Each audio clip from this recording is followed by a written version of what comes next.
Hello students and welcome back to my channel Siraj Shaikh the study. आज capital budgeting का lecture number 2 है जिसमें हम कवर करेंगे नए पॉइंट्स ऑफ कैपिटल बजटिंग। तो स्टार्ट करेंगे आज का class.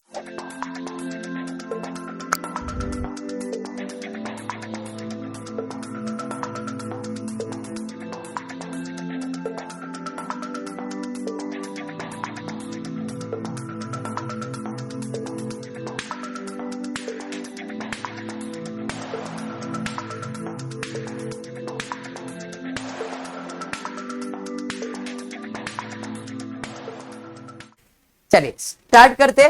Capital budgeting in the first lecture मैंने आपको सिर्फ एक ही चीज पढ़ाया था, वो क्या था? पे बैक पीरियड। आज हम पे बैक प्रॉफिटेबिलिटी भी करने वाले। पे बैक पीरियड का हाँ थोड़ा ब्लर दिख रहा है बट ध्यान दे, पे बैक पीरियड का मतलब कितने साल में पैसा आपको रिकवर होने वाला है, साल में, ईयर में, बराबर है। जैसे यहाँ पे दो प्रोजेक्ट दिया, project A and project B, कितना पैसा लगाया, कैश आउटले मतलब कितना पैसा इन्वेस्ट किया है, 2000, 2400, कितने साल में पैसा आने वाला और कितना आने वाला वो दिया, इसे हम लोग कहते हैं कैश इनफ्लो। तो यहां पे प्रोजेक्ट ए के लिए मैं सबसे पहला कॉलम बना रहा हूं year, cash inflow, cumulative cash inflow. Year में 3 ईयर दिया, 1, 2 एंड 3। पहले साल में 1000, दूसरे साल में 1000, तीसरे साल में निल। क्यूमुलेटिव 1000 ऐड हो जाएगा 2000 और यहां पे कुछ नहीं मतलब 2000, बराबर है। सवाल है कि ये मेरा जो 2000 वो कितने साल में रिकवर हुआ? 2 साल में ही हो गया। तो मेरा इधर पे back period will be 2 years, simple था। बट पे बैक प्रॉफिटेबिलिटी भी पूछा है, तो पे बैक प्रॉफिटेबिलिटी का फॉर्मूला क्या है? पे back profitability very simple, and ये फॉर्मूला आगे भी यूज होगा एज एनपीवी का फॉर्मूला, नेट प्रेजेंट वैल्यू का फॉर्मूला, और इसका फॉर्मूला दोनों सेम है। इसका फॉर्मूला क्या है? Cash inflow minus cash outflow. Inflow मतलब कितना पैसा आपको आया, टोटल मुझे कितना पैसा आया 2000, आउटफ्लो भी था 2000, तो यहां पे प्रॉफिटेबिलिटी इज 0, खत्म। बात समझ में आया क्या? अब प्रोजेक्ट बी के पास जाते। प्रोजेक्ट बी में भी सेम कॉलम बनाऊंगा मैं, year, cash inflow and cumulative inflow, बराबर है।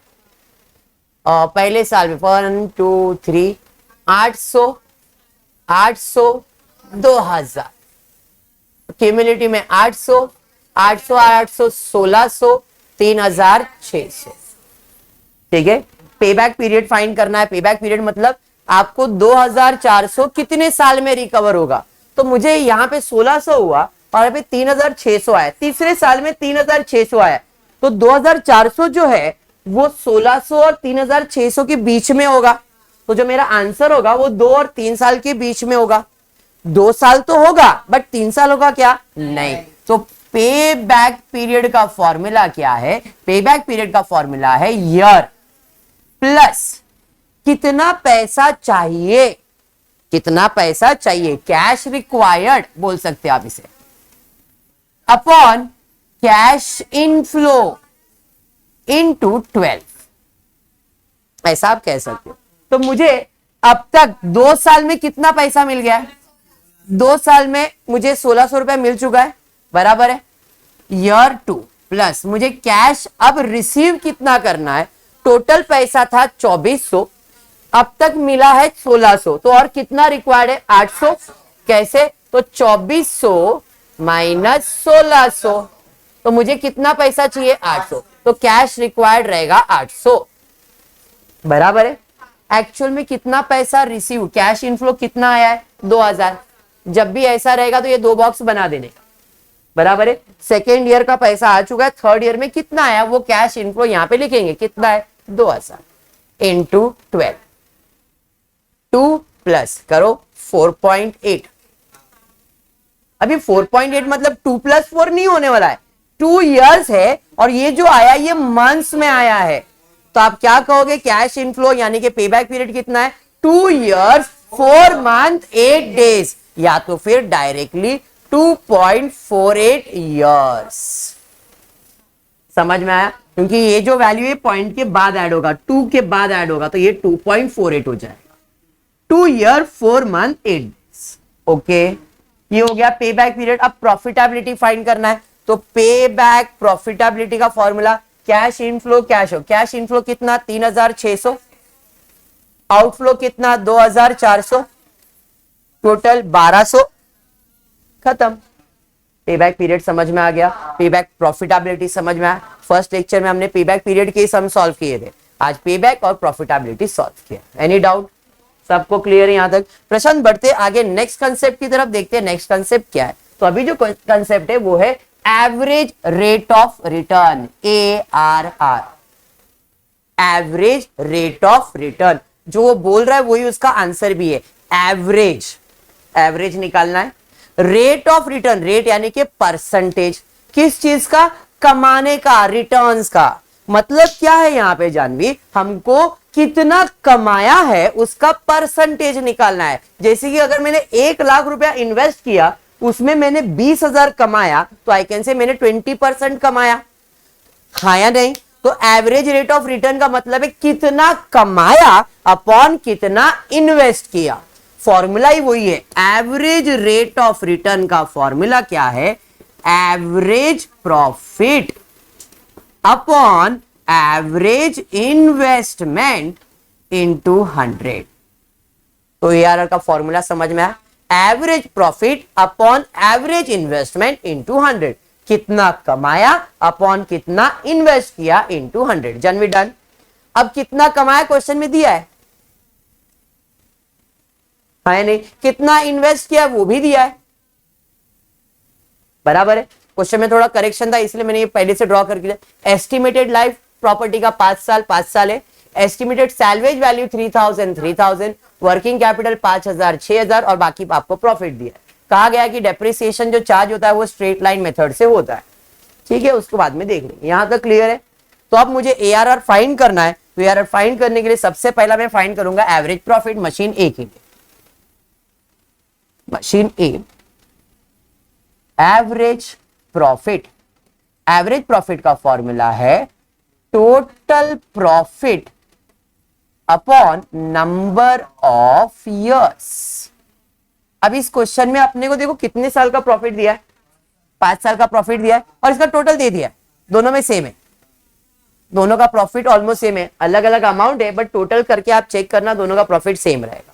तो अपने को एवरेज प्रॉफिट दिया है, यहां पे आता हूं एवरेज प्रॉफिट में कितना दिया? 36,875 डिवाइड बाय कितने साल का था? 5 साल। तो मुझे एवरेज प्रॉफिट मिल गया।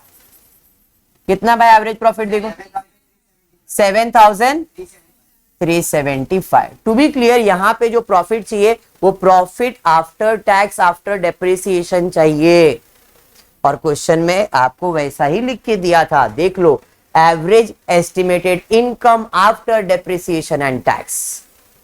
समझ में आया? तो जो प्रॉफिट दिया गया था वो आफ्टर डेप्रिसिएशन एंड टैक्स दिया था, इसलिए मैंने डायरेक्टली इधर प्रॉफिट निकाल दिया। अगर ये बिफोर डेप्रिसिएशन होता तो मैं डेप्रिसिएशन माइनस करने के बाद इधर लिखता। दिमाग में बैठ गया पक्का? तो ये आपका एवरेज प्रॉफिट आ गया। एक काम हो गया। अब मुझे फाइंड करना है एवरेज इन्वेस्टमेंट। तो अब सेकेंड पॉइंट है एवरेज इन्वेस्टमेंट। एवरेज इन्वेस्टमेंट का फॉर्मूला क्या है? Cost of investment divided by 2। Cost of investment divide by 2। Question में कॉस्ट ऑफ इन्वेस्टमेंट दिया है, देखो क्वेश्चन में कॉस्ट ऑफ इन्वेस्टमेंट कितना दिया है? 56,125, उधर भी 56,125। बट इस क्वेश्चन में और एक चीज दिया, वो है सैल्वेज वैल्यू, इधर भी और उधर भी दिया है। जब आपको किसी भी प्रॉपर्टी का सैल्वेज वैल्यू दिया है तो एवरेज इन्वेस्टमेंट कैसे निकलेगा? Cost of investment minus salvage divided by 2। Sir divide by 2 क्यों किया आपने? बिकॉज एवरेज कभी किसी भी चीज का निकलेगा तो डिवाइड बाय 2 होने वाला है। तो कॉस्ट कितना है? 56,125 divided minus 3,000 divided by 2। Calculator नाम का प्राणी आप लोग के पास है? ये 26,562.5 अप्रॉक्स कर देता हूं 26,563 चलेगा। ये एवरेज इन्वेस्टमेंट आया। अब मैं लिख रहा हूं एवरेज इन्वेस्टमेंट। 26,560। यहां तक समझा? पहले सैलवेज माइनस करने का, बाद में सैलवेज ऐड करने का। ऐड सैलवेज कितना? 3000। उसके अलावा अगर क्वेश्चन में वर्किंग कैपिटल दिया है तो वो भी ऐड हो जाएगा। इस क्वेश्चन में वर्किंग कैपिटल दिया है, अगर आप क्वेश्चन को ध्यान से देखोगे तो सैलवेज वैल्यू के साथ वर्किंग कैपिटल 5000 दिया है, तो हम क्या करेंगे? 5000 इसके अंदर ऐड करेंगे। 5000 ऐड करके जो आंसर आएगा ये मेरा एवरेज इन्वेस्टमेंट होगा। एवरेज इन्वेस्टमेंट कितना है बाबा? 34,563। समझ में आया? ये आपका सेकेंड हो गया। अब ARR फाइंड कर लेता हूं। ARR का फॉर्मूला है average profit upon average investment into 100। Average profit 7375, average profit के बाद average investment into 100। Therefore, ARR is equals to 21.34%। हो गया? समझ में आया? ARR जैसा A किया है वैसा आपको B भी करना है। अब B के अंदर भी ऑलमोस्ट सब सेम ही है, प्रॉफिट सेम है 36,875, 36,875। तो आपको सबसे पहला काम क्या करना था? एवरेज प्रॉफिट फाइंड करना था। तो B मशीन के लिए भी सेम आ जाएगा। एवरेज प्रॉफिट में डायरेक्ट लिख रहा हूं, एवरेज प्रॉफिट कितना? 7375। डन। एवरेज इन्वेस्टमेंट उसके लिए भी same, same investment same salvage value, divide करेंगे तो सेम ही आने वाला है। तो यहां तक तो वो सेम ही है। Average investment, average investment 26,563 add करेंगे सैलवेज 3000, ऐड करेंगे वर्किंग कैपिटल यहां पे है 6000। फर्क समझ में आया? Average investment 35,563। 34 था, 35, 1000 बढ़ गया। अभी ARR फाइंड कर लूंगा सेम फॉर्मूले से, तो यह आएगा 7375 अपॉन 3456, सॉरी हाँ 35,563 into 100. Therefore, ARR will be 20.74%। ARR समझ में आ गया? चलिए बढ़ेंगे नेक्स्ट कंसेप्ट की तरफ, वो है NPV, नेट प्रेजेंट वैल्यू। समझ में आ रहा है क्या? NPV सिंपल है, cash inflow divide by cash outflow. But यहां पे कैश इनफ्लो जो है वो डिस्काउंटेड वैल्यू पे होगा। जैसे इस क्वेश्चन में दिया है, अब प्रोजेक्ट कॉस्टिंग ₹100 लाख। एक प्रोजेक्ट का कॉस्ट कितना है? 100 लाख। मतलब ये मेरा इन्वेस्टमेंट हो गया, और इन्वेस्टमेंट को हम लोग कहते हैं कैश आउटफ्लो। तो इस क्वेश्चन में कैश आउटफ्लो कितना है? 100 लाख। ठीक है, जिसकी लाइफ कितनी है? 10 साल। चलिए ठीक है।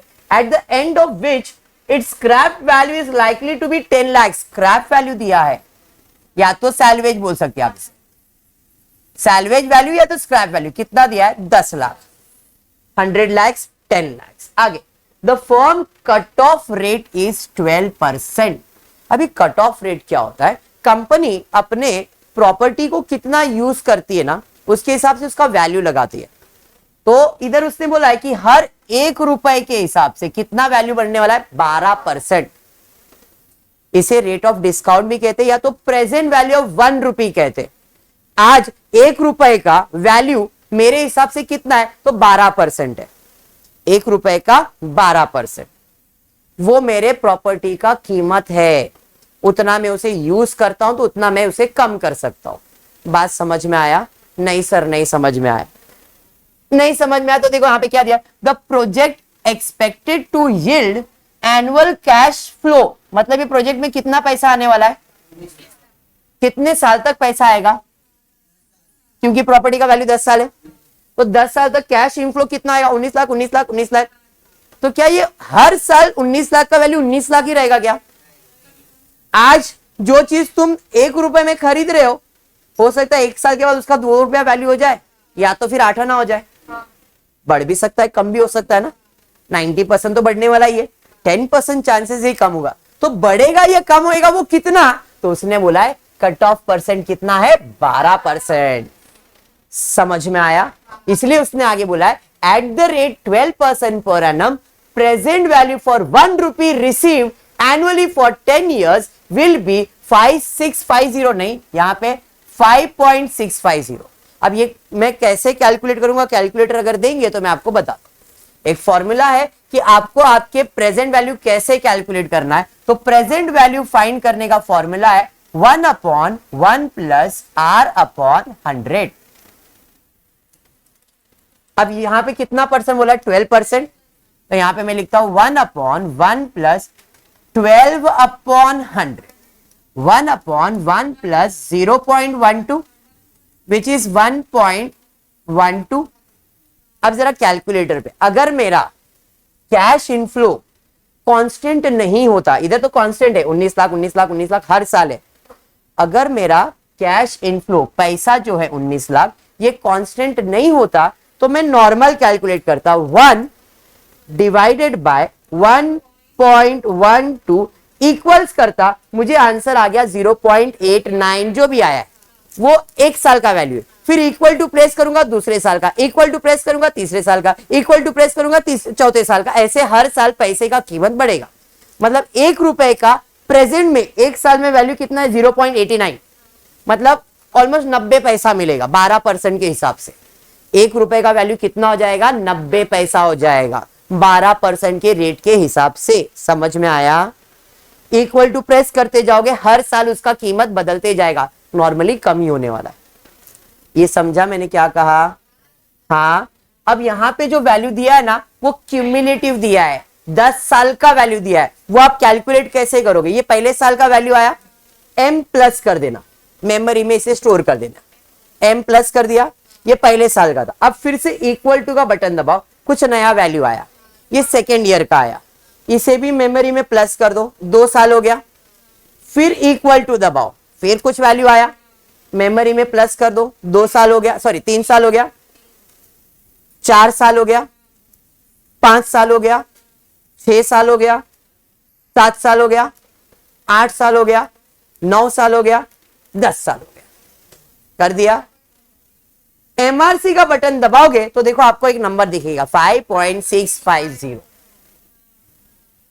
अब यहां पे इसने ऐड करके क्यों दिया है, क्योंकि हर साल वैल्यू से उसका कैश इनफ्लो सेम है, तो अलग अलग कैलकुलेट करने की जरूरत नहीं, क्यूमुलेटिव कर सकते हो।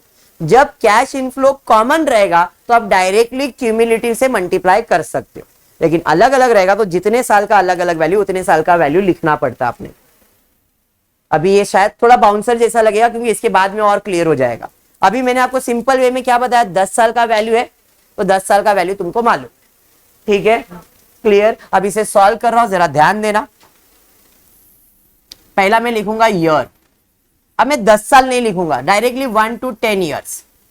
क्यों? क्योंकि हर साल 19 लाख आने वाला है, तो ऐसा 10 बड़ा क्यों कॉलम बनाओ। Cash inflow 19 lakhs, amount in lakhs लिख रहा हूं। समझ में आया? 10वें साल में सैल्वेज वैल्यू, भंगार का भी वैल्यू पैसा आने वाला है, कितना, 10 लाख। तो पहले 10 साल में 19 लाख 19 लाख 19 लाख 19 लाख 19 लाख आने वाला है, तो 10 साल का पैसा कितना है, 5.650। इसे पीवी वैल्यू कहते हैं, प्रेजेंट वैल्यू फॉर 1 रुपी। अरे बात समझा? 19 को मल्टीप्लाई बाय 5.65 करो, इसे कहते हैं डिस्काउंटेड पीवी। Multiply 19 into 5.650, 107.35। अब ये जो पैसा वो 10वें साल में आया, तो क्या 10वें साल का ये वैल्यू है? नहीं, ये तो 10 साल के टोटल वैल्यू है। तो देखो क्वेश्चन में दिया है present asset and the present value for 1 receive at the end of 10th year will be 0.322। अगर आप इक्वल टू प्रेस करते रहेंगे ना तो जो 10वें साल का वैल्यू देखना आपको ऐसा कुछ दिखेगा, 1 डिवाइड बाय 1.12, और ऐसे 10वें साल में जाओ आपको देखो ये वैल्यू दिखेगा, वो 10th ईयर का वैल्यू है। तो इधर 10th ईयर का वैल्यू कितना, 0.322, मल्टीप्लाई करोगे इसको 3.22 हो जाएगा। 10 से मल्टीप्लाई किया ना, 10 कहां से आया, सैल्वेज वैल्यू जो 10वें साल में मिलने वाला है। समझ में आया? टोटल कर लो, ये हो जाएगा 110.57। हाँ जी, क्या क्या क्या क्या क्या क्या आप मल्टीप्लाई करो ना, 19 lakhs, 10 lakhs, 100 lakhs, आप 0 0 डाल दो, बड़ा हो जाएगा अमाउंट और कुछ नहीं। अरे आपको इधर 19 lakhs 0 0 0 डालना है तो ये अमाउंट बड़ा हो जाएगा और कुछ नहीं होएगा, इट विल बी सेम। बात समझा? मुझे कैश इनफ्लो 110.57 lakhs आया है। क्लियर? अब मुझे फाइंड करना है NPV, cash inflow minus cash outflow. ये सेम आपने पे बैक प्रॉफिटेबिलिटी में किया था। Cash inflow 110.57 minus cash outflow कितना 100, तो यहां पे 10.57 हो गया। सब समझ में आया? थोड़ा सा बाउंसर भी गया रहेगा तो इसके बाद वाला सम आपको बहुत हेल्प करने वाला, ये वाला। इसके अंदर देखो दो क्या दिया हुआ है, एक प्रोग्रेसिव कंपनी लिमिटेड है, कैश आउटफ्लो कितना दिया है 30 लाख, इनफ्लो दिया है 5 साल का और 5 साल का वैल्यू दिया है। आपको लगेगा बहुत डिफिकल्ट है, मैं बोलूंगा बहुत सिंपल है। देखो मैं कैसे सॉल्व कर रहा हूं इसे। Year cash inflow PV value discounted PV, इधर ध्यान दो, ईयर में कितना साल है 5 साल, 1 2 3 4 5। पहले इसमें कुछ भी कैश इनफ्लो नहीं है। 10 लाख, 15 लाख, 12 लाख, 16 लाख, ये कितना परसेंट डिस्काउंट बोल रहा है? आप कैलकुलेटर लो, कैलकुलेटर, इस पे 1/1 प्लस 0.1 होता है, मतलब 1/1.1 होगा। 1 डिवाइड बाय 1.1 देखो आपको 0.909 ऐसा कुछ आएगा। अब यहाँ पे 5 साल का अलग अलग क्यों दिया? इक्वल टू प्रेस करते जाओ, देखो 5 साल में आपको ये वैल्यू दिखेगा। इक्वल टू प्रेस करो, ये दिखेगा। इक्वल टू करते जाओ, आपको 5 साल में ये वैल्यू दिखेगा। यहाँ पे वो लोग ने टोटल क्यों नहीं दिया है? क्योंकि कैश इनफ्लो सबका अलग अलग है। अगर कॉमन इनफ्लो रहता तो हम क्या करते, इन सबको ऐड करते और डायरेक्टली उसको मल्टीप्लाई करते। लॉजिक समझा? जो पिछले सम में हुआ और इधर क्यों ऐसा हुआ? क्लियर? फिर से मैं ये कह रहा हूं, फिर अच्छा पिछला सम दिखा के देखो यहाँ पे कैश इनफ्लो कितना था 10 साल में 19 19 19 हर बार रहेगा। मैंने इकट्ठा लिखा 19, इकट्ठा लिखा ना 19 ना, हर साल। अभी मैं first year, second year, third year, fourth year, fifth year, six year, ऐसे 10 साल लिखता और हर साल 19 लाख 19 लाख 19 लाख 19 लाख लिखना पड़ता कैश इनफ्लो का, और फिर हर साल का उसका वैल्यू से मल्टीप्लाई करता मैं। बट मैंने क्या किया, यहाँ पे क्यूमुलेटिव ले लिया। क्यूमुलेटिव मतलब टोटल कर लिया। क्यों? क्योंकि हर साल कैश इनफ्लो 19 लाख है, इसलिए मैंने जो पीवी वैल्यू निकाला ना, ये जो पीवी वैल्यू, जैसे इस सब में पीवी वैल्यू दिया है, memory plus memory plus memory, तो सब मेमोरी में प्लस हुआ। मेमोरी रिकॉल किया तो अपने को 10 साल या 5 साल का टोटल मिला और उसे कॉमन कैश फ्लो से मल्टीप्लाई कर दिया। तो जब कैश इनफ्लो कॉमन रहता है, जितने साल के लिए कॉमन रहेगा उतने साल का पीवी आप इकट्ठा कर सकते हो। बोल अभी सर आपको पूछ बिंदास।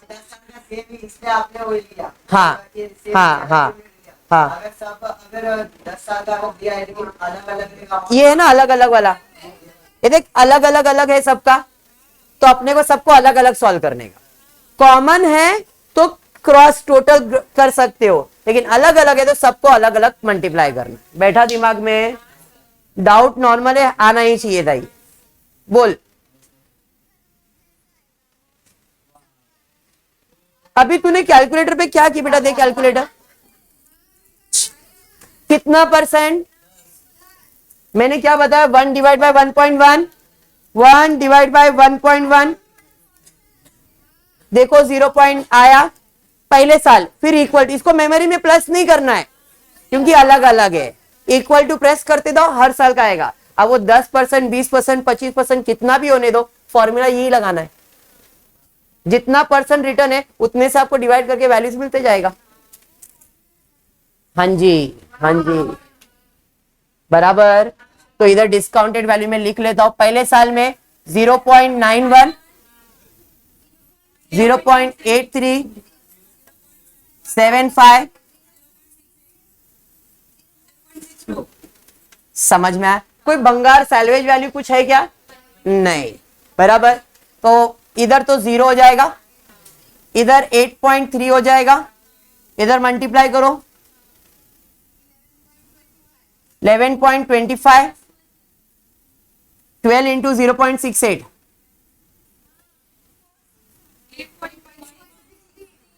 8.16, 16 इंटू 0.62, 9.9। टोटल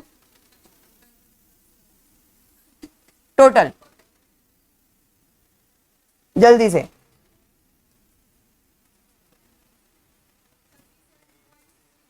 37.63।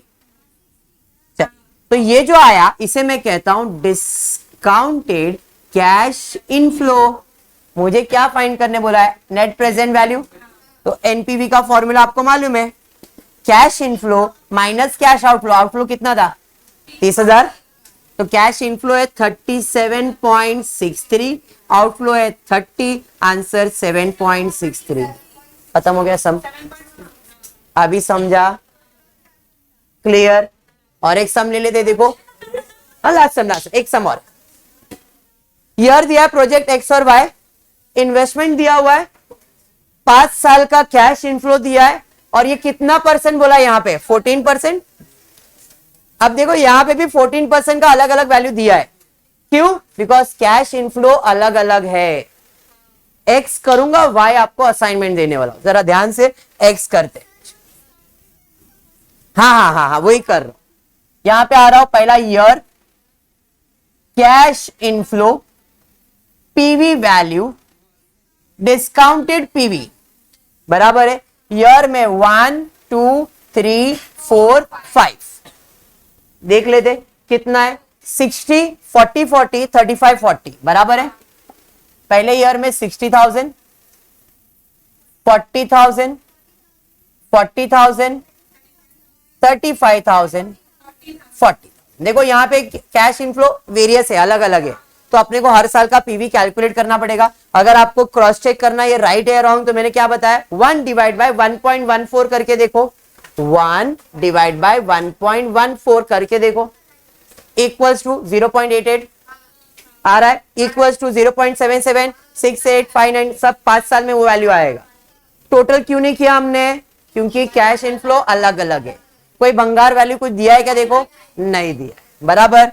चलिए ठीक है, तो 0.88, 77, 68, 59, 0.5, multiply multiply multiply multiply multiply फटाफट 52,800। अलग अलग लोग करो फटाफट। 30,000, 27, 20,650, 20,000, टोटल 1 लाख। अब आपको टोटल करने के लिए भी ट्रिक दे देता हूं मैं। हाँ, मेमोरी में जो भी आंसर आए मेमोरी में प्लस करते जाना, फिर मल्टीप्लाई करके आंसर आएगा, मेमोरी में प्लस करते जाओ, एमआरसी दबाओ, टोटल आ जाएगा। ठीक है? पैसा पूरा दिया है ना, तो कैलकुलेटर के सारे बटन यूज करने का। चलो बढ़ते हैं यहां पे।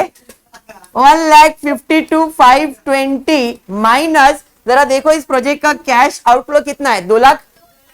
चलिए, तो यहां पे कैश आउटफ्लो है 2 लाख। इन शॉर्ट यहां पे हो रहा है उसे लॉस। कितना? 780।